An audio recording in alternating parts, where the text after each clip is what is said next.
Welcome to the online classes of Shri Vishwanath college of polytechnic Kalan Sultanpur. जैसा कि आपको पता है कि लॉकडाउन की वजह से ऑनलाइन क्लासेज स्टार्ट किया गया, तो आप लोग लॉकडाउन का पालन करें, घर में रहें, स्वस्थ रहें, यही संदेश आसपास को भी दें। चलो हम स्टार्ट करते हैं हाइड्रोलिक्स। आज का टॉपिक है प्रवाह की दर या विसर्जन। प्रवाह की दर या विसर्जन, इसे कहते हैं डिस्चार्ज। डिस्चार्ज और rate of flow. Rate of flow, विसर्जन या प्रवाह की दर। तो चलो हम रियल लाइफ से स्टार्ट करते हैं। आप देखे होंगे कि खेतों की सिंचाई करते समय लोग कहते हैं कि 1 बीघे का जमीन है, 3 घंटे सिंचाई करने में लगा। ठीक है, 4 घंटे लगा। तो सपोज करो खेत को हम एक टैंक कंसीडर करते हैं। ये टैंक है, इसे हम सपोज करो खेत है ये। ठीक है, ये टैंक कंसीडर, सॉरी, ये टैंक है। टैंक को किसी ट्यूबवेल के द्वारा भरा जा रहा है। ठीक है, तो सपोज करो ये भर गया, इसमें वाटर भर गया। ठीक है, तो विसर्जन कहता है कि द्रव टैंक में भरने में द्रव को कितना समय लगा। अर्थात सपोज करो ये 5 लीटर का टैंक है, ये 10 लीटर का टैंक है। 10 लीटर का टैंक है, 10 लीटर टैंक को भरने में ट्यूबवेल को कितना समय लगा। इसी को हम लिखते हैं कि डिस्चार्ज इक्वल टू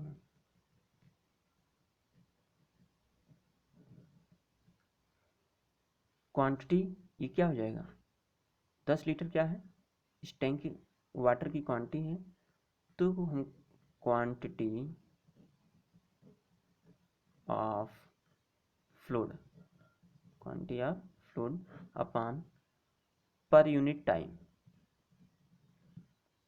ठीक है, तो हम फिर से लिखते हैं कि discharge is equal to, space कम था वहाँ पे, quantity of fluid upon per unit time. तो हम इसको मेजर कैसे करेंगे, इस टैंक को मेजर कैसे करेंगे। या तो इसको हम वॉल्यूम निकाल लें, इसकी लंबाई दी होगी, इसका एरिया दिया होगा, या हम लीटर से निकालें। तो वॉल्यूम, सपोज करो हम वॉल्यूम निकालते हैं, तो डिस्चार्ज को क्यू से डिनोट करते हैं। क्यू से डिनोट करते हैं, क्यू इक्वल टू हो जाएगा quantity of fluid. Quantity of fluid मतलब इसका वॉल्यूम निकाल लें तो हमें पता चल जाएगा इतने वॉल्यूम में इतना लीटर पानी है।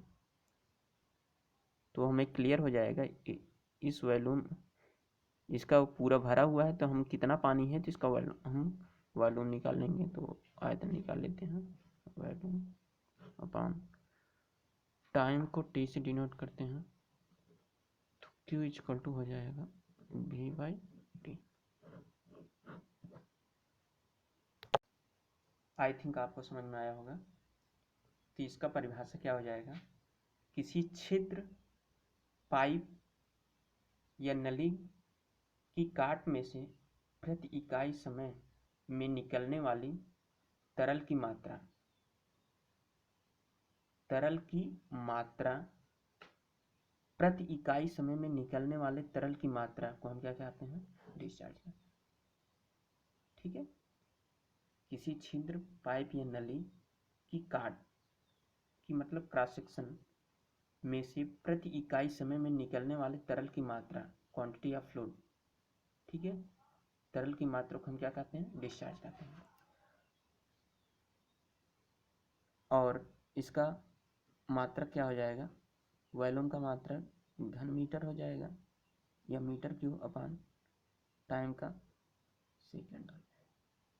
ठीक है, या इसको हम लीटर में भी लिखते हैं, लीटर प्रति सेकंड। हमने बताया है कि इसको या तो लीटर से मापिए या तो इसका जो है वॉल्यूम निकालिए, आयतन निकालिए। ठीक है, तो लीटर प्रति सेकंड या घन मीटर प्रति सेकंड। इसको घन मीटर प्रति सेकंड को घन मीटर प्रति सेकंड इक्वल टू इसको कहते हैं क्यूमिक। क्या कहते हैं? क्यूमिक कहते हैं। ये तो असंपीड्य तरल के लिए था। ये वाटर क्या होता है? असंपीड्य तरल होता है, इसको आप संपीडित नहीं कर सकते। ठीक है, इनकम्प्रेसिबल फ्लूइड होता है। आपको पता है, हमने पहले ही बताया है, जैसे कोई वाटर है, सपोज करो इसमें वाटर भरा हुआ है। ठीक है, इसमें वाटर भरा हुआ है और इसको कंप्रेस करो। इसको कंप्रेस करोगे तो इधर कंप्रेस होगा तो इसका जो है वॉल्यूम इधर बढ़ जाएगा। इस यहाँ से इसको कंप्रेस करोगे तो इसका जो है यहाँ से बढ़ जाएगा, और ऊपर टॉप में यदि कंप्रेस करते हो तो इधर से ये बढ़ जाएगा। तो इसलिए यह कंप्रेसिबल नहीं होता है, इनकम्प्रेसिबल होता है। और कंप्रेसिबल कौन सा होता है? गैस होता है। तो गैस को आप देखो, गैस का पार्टिकल, सपोज करो इसमें गैस का पार्टिकल्स है। ठीक, पार्टिकल्स इसकी क्वांटिटी सेम है, क्वांटिटी इसकी सेम रहेगी, हम इसका एरिया कम करते हैं। क्वांटिटी सेम रहेगी, इसका एरिया हम कम करते हैं, तो एरिया इतना कर दिए, इस एरिया में इस पार्टिकल्स को हम डाल सकते हैं, तो इसलिए ये कंप्रेसिबल हो सकता है, जिससे आप लोग सिलेंडर वगैरह देखे ही हैं। ठीक है, तो ये कंप्रेसिबल फ्लूइड के लिए क्या हो जाएगा? इसका मात्रक कंप्रेसिबल जानते हो, इसको किलोग्राम में मेजर करते हैं, किलोग्राम प्रति सेकंड, या इसको कह सकते हो मीटर प्रति, ठीक, न्यूटन प्रति सेकंड। आई थिंक आपको समझ में आया होगा। तो discharge equal to Q equal to क्या हुआ? Volume upon time. तो वॉल्यूम का मात्रा घन मीटर था, तो घन मीटर प्रति सेकंड को, और इसको हम क्या लिख सकते हैं?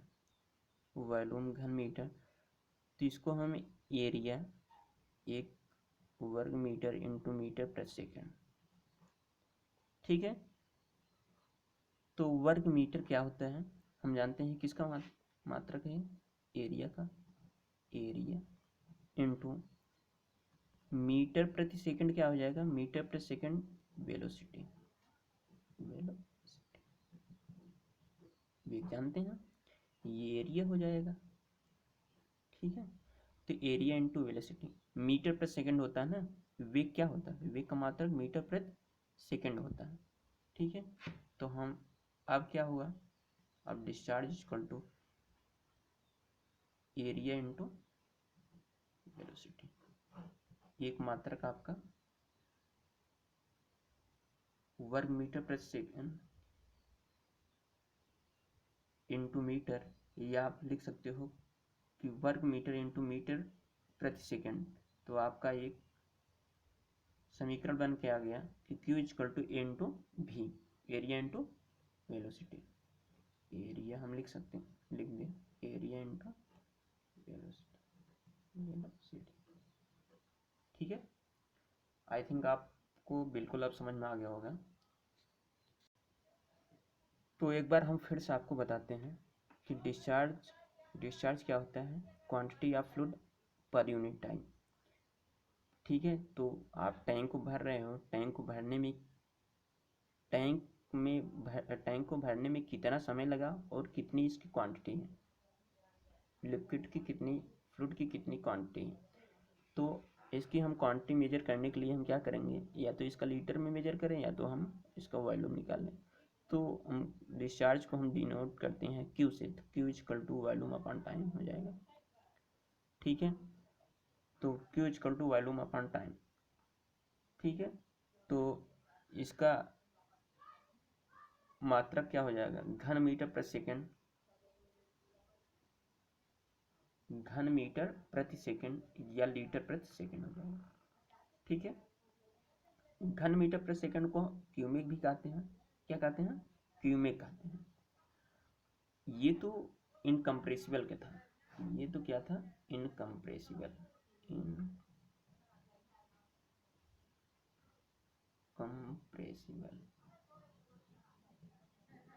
इनकम्प्रेसिबल फ्लूइड के लिए था ये कंप्रेसिबल। अच्छा, इनकम्प्रेसिबल कंप्रेसिबल हमने बता दिया है, तो इनकम्प्रेसिबल फ्लूइड कौन सा होगा, आपका वाटर होगा। वाटर जो है इनकम्प्रेसिबल है, गैस आपका कंप्रेसिबल होगा। तो कंप्रेसिबल फ्लूइड के लिए क्या हो जाएगा, किलोग्राम प्रति सेकंड हो जाएगा। ठीक है, आप देखते होंगे कि गैस वगैरह को किस में मेजर करते हैं, उसको वेट करते हैं ना, मापते हैं ना, तो इसका किलोग्राम प्रति सेकंड या न्यूटन प्रति सेकंड होगा। ठीक, क्लियर है। आप देखते हैं आगे, Q equal to volume upon time हमारा एक इक्वेशन बन गया था। अब इस इक्वेशन को वॉल्यूम का हम तोड़ें तो Q इक्वल टू क्या हो जाएगा, वॉल्यूम का मात्रक क्या था, घन मीटर था, मीटर स्क्वायर इंटू मीटर कर देते हैं और सेकंड समय का सेकंड हो जाएगा। तो वर्ग या वर्ग मीटर किसका मात्रक है, एरिया का, तो एरिया हो जाएगा। मीटर पर सेकंड, वेलोसिटी देखा, वेग वेलोसिटी, वेग इक्वल टू क्या होता है, एकांक समय में चली गई दूरी। ठीक है, तो इसका क्या हो जाएगा, वेलोसिटी, वेग हो जाएगा।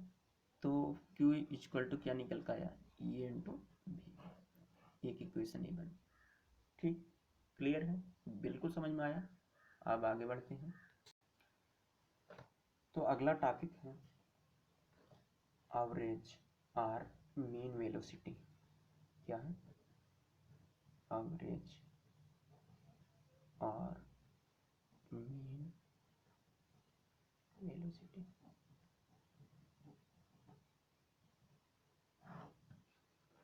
ठीक, औसत या मध्यमान गति। तो चलो एक फिगर बनाते हैं, इससे समझ में आएगा आपका। फिगर क्या है, सपोज करो एक पाइप है, पाइप से प्रवाह हो रहा है, पाइप से क्या हो रहा है, प्रवाह हो रहा है, ये क्रॉस सेक्शन एरिया है। तो आपको पता होगा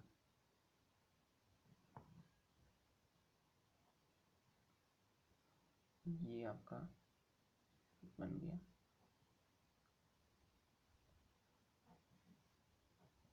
तो आपको पता है कि पाइप की दीवार पर फ्रिक्शन अधिक होता है। ठीक है, फ्रिक्शन क्या होता है, अधिक होता है। तो जानते हैं कि द्रव की बहने की अवस्था में द्रव की श्यानता के कारण, ठीक है, द्रव जब बहता है तो उसकी श्यानता के कारण द्रव के कणों के बीच आपस में घर्षण होता है, द्रव के कणों के बीच में आपस में घर्षण होता है। इसके अतिरिक्त हम कह सकते हैं कि द्रव के कण पाइप या नली की दीवार से स्पर्श करते हुए गुजरते हैं, जिसके कारण दीवार के साथ भी द्रव कणों का घर्षण होता है। इन घर्षणों के कारण पाइप के किसी भी अनुप्रस्थ काट पर द्रव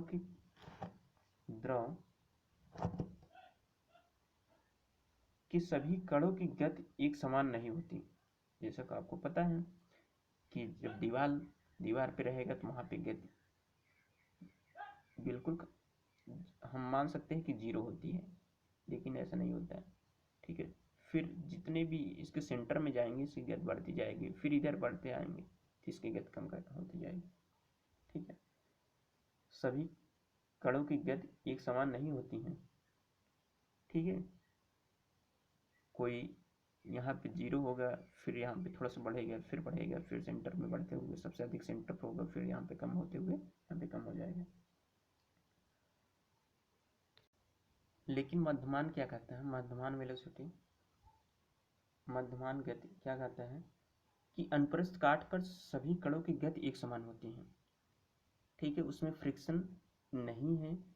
ठीक है, फ्रिक्शन नहीं है, लेकिन ऐसा संभव नहीं है। लेकिन मध्यमान गति में होता है कि अनुप्रस्थ काट पर सभी कणों की गति एक समान मानते हैं, इसी को औसत या मध्यमान गति कहलाती है। ये इक्वेशन आप निकाल सकते हैं Q equal to V by sorry Q equal to V into A, ठीक है, या ए इंटू वी। तो ये क्या है आपका, वी क्या है, वेलोसिटी है, वेलोसिटी जैसे निकला था इक्वेशन। ये क्या है, एरिया है, ठीक है। तो Q equal to V into A. तो आप इसमें मीन वेलोसिटी निकालना है, मध्यमान गति, तो मतलब वेग निकालना है, तो v इक्वल टू क्या हो जाएगा, q बाई ए हो जाएगा। इसका इक्वेशन क्या हो गया, v equal to Q by A. इसी को क्या कहते हैं, इसी को कहते हैं मीन वेलोसिटी और एवरेज। ठीक है, क्लियर है, आई थिंक आपको समझ में आ गया होगा। तो Q का मात्रक हम लोग जानते हैं, Q का मात्रक क्या होता है, घन मीटर प्रति second, metre cube upon second, ठीक है। और एरिया का मात्रक हम लोग क्या जानते हैं, एरिया का होता है वर्ग मीटर। तो इस पर हम लिख वी इक्वल टू क्या हो जाएगा, मीटर क्यू अपान सेकेंड और अपान वर्ग मीटर हो जाएगा। तो metre cube upon metre square into second. तो मीटर से एक मीटर 2 मीटर कैंसिल हो जाएगा, मीटर स्क्वायर कैंसिल हो जाएगा, तो यहाँ बचेगा 1 मीटर प्रति सेकेंड हो जाएगा, ठीक है। तो इसका इकाई क्या हुआ, एवरेज का, एवरेज इक्वल टू आ गया मीटर प्रति सेकेंड। क्लियर है, समझ में आया, ठीक है। फिर से एक बार बताते हैं, एवरेज आर मीन वेलोसिटी, औसत निकालना, ठीक है। औसत में मीन वेलोसिटी मध्यमान गति कहते हैं, मध्यमान गति क्या कहते हैं कि किसी पाइप में यदि फ्लूइड प्रवेश कर रही है, फ्लूइड बह रही है, तो सभी स्थान पर वेग एक समान है। इसका मतलब घर्षण रहित है, घर्षण इसमें नहीं है, ठीक है। तो इसी को औसत या मध्यमान गति कहते हैं। सभी कणों की गति एक समान है, किसी भी क्रॉस सेक्शन पे हम देख लें तो सभी कणों की गति एक समान है, इसी को क्या कहते हैं, मीन वेलोसिटी। फ्रिक्शन कहीं, यदि फ्रिक्शन होगा तो आपको पता है कि फ्रिक्शन यहाँ पे दीवार पे सबसे अधिक फ्रिक्शन है, यहाँ पे वेग 0 हो जाएगा, इसकी गति 0 हो जाएगी, और फिर धीरे धीरे जब सेंटर पे आ गया सबसे अधिक गति रहेगी, फिर इधर आ जाएगा तो इधर दीवार पे भी गति शून्य हो जाएगी। लेकिन इसने कह रहा है कि ये घर्षण रहित, घर्षण मतलब इसमें नहीं है, घर्षण नहीं माना जाए, तो सभी पार्टिकल्स जो है, सभी कणों की गति एक समान है। किसी भी क्रॉस सेक्शन पे देख लें, सभी कणों की गति एक समान है, इसी को क्या कहते हैं, मीन वेलोसिटी कहते हैं। और हम एक डिस्चार्ज का फार्मूला जानते थे, तो Q equal to A into V हमने निकाला था, तो इसी से हमारा ये फार्मूला निकल जाएगा। v निकाल लेंगे तो v equal to Q by A हो जाएगा। और डिस्चार्ज इक्वल टू, डिस्चार्ज का मात्रक क्या था, मीटर क्यू अपान सेकेंड था, ठीक है। एरिया का वर्ग मीटर हम जानते ही हैं, तो v इक्वल टू क्या हो जाएगा, metre cube upon second upon metre square. तो metre cube upon metre square into second equal to क्या आ गया, मीटर स्क्वायर से मीटर स्क्वायर यहाँ पे कैंसिल हो जाएगा, यहाँ पे बचेगा 1 मीटर, तो मीटर प्रति सेकेंड हो जाएगा। तो एवरेज का मात्रा क्या हो जाएगा, मीटर प्रति सेकेंड, ठीक है, मीटर प्रति सेकेंड।